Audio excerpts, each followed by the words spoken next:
Sir మేము అనంతపురం నుంచి వచ్చాము. నేను ఆర్టీసీ డ్రైవర్. నాకు ఇక్కడ వచ్చిన దాని నుంచి మాకు యూట్యూబ్లో చూసాను సార్ని. యూట్యూబ్లో సార్ ప్రోగ్రామ్ చూస్తా నేను అపోలో హాస్పిటల్ చెన్నం చెట్టు విజయ్ కుమార్ సార్ ఫేమస్ అని అది చూసి సార్ గురించి తెలుసుకొని నేను వచ్చి ఇక్కడ అపాయింట్మెంట్ తీసుకొని 2 సంవత్సరాల పైన చూపించుకుంటున్నాను. అంతకుముందు ఎక్కడ చూపించుకున్నా ఇంక బతుకుని చెప్తాను. ఇక్కడ సార్ గారు వచ్చినాక నేను చాలా ఇది అయిపోయింది, నాకు ఫ్రీ అయిపోయింది, నా కాయిలా కూడా మేల్ అయిపోయింది. బాగా ఇప్పుడు ఆక్సిజన్ ఎక్కువ లేకుండా కూడా ఉండగలుగుతున్నాను. నాకు లంగ్స్ ప్రాబ్లం ఇక్కడ వచ్చిన దానితో నాకు మేల్ అయిపోయింది. హాస్పిటల్లో నన్ను బాగా చూసుకున్నారు, సార్ వారు బాగా చూసుకున్నారు, నన్ను బాగా చూసుకొని నా హెల్త్ని కాపాడినారు 2 సంవత్సరాలు. ఇంకా సార్కి నేను రుణపడి ఉంటాను. సార్ లేకుంటే నేను బతుకుతుండలేదు ఇంతకుముందు. నా హెల్త్ పూర్తి మేలవుతా ఉంది. నేను మీ డాక్టర్ విజయ్ కుమార్ చెన్నంశెట్టి అండి. Okay, senior pulmonologist from Apollo group of hospitals. Srinivasulu గారు ఓకే ఏదైతే చెప్పారో ఈయన కరెక్ట్గా మనకు 2.5 years బ్యాక్ మాకు ఫస్ట్ టైం వచ్చినప్పుడు చాలా ఇబ్బందిలో వచ్చారనమాట. అంటే సార్ మాకు బెంగళూరులో కలిసాం, అనంతపూర్లో కలిసినాం డాక్టర్లు, ఇంకా వేరే హోప్ ఏం లేదు అనేసి మన దగ్గరికి రావడం జరిగింది. బట్ జాగ్రత్తగా చూసాము, జాగ్రత్తగా అనలైజ్ చేసినాము. ఆయన లంగ్స్ చాలా బాగా డ్యామేజ్ అయినాయి, సిఓపిడి అంటారు.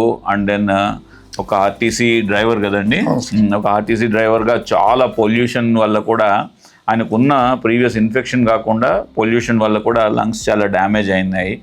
సో అయితే ఫస్ట్ చెప్పింది ఏంటంటే ఫస్ట్ ఒక 2-3 నెలలు మందులు పెట్టి చూద్దాం, ఎంతవరకు ఇంప్రూవ్ అవుతుందో చూద్దాం అని అనుకున్నాం. దేవుడి దయ వల్ల అండ్ దెన్ ఆయన శ్రద్ధగా వస్తాడు. మనం ఎప్పుడు టైం చెప్తే ఆ టైంకి వస్తాడు.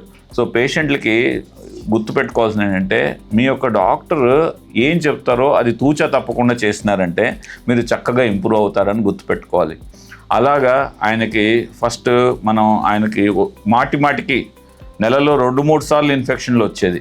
అటువంటిది మనం జాగ్రత్తగా ఐడెంటిఫై చేసి దానికి తగిన ట్రీట్మెంట్ పెట్టే కొద్దికి ఆ ఇన్ఫెక్షన్స్ అనేది ఇప్పుడు ప్రాబబ్లీ సంవత్సరం మొత్తంలో నెలకు 2-3 సార్లు వచ్చే ఇన్ఫెక్షన్ కాస్త సంవత్సరంలో 1-2 సార్లు మాత్రమే వస్తున్నది.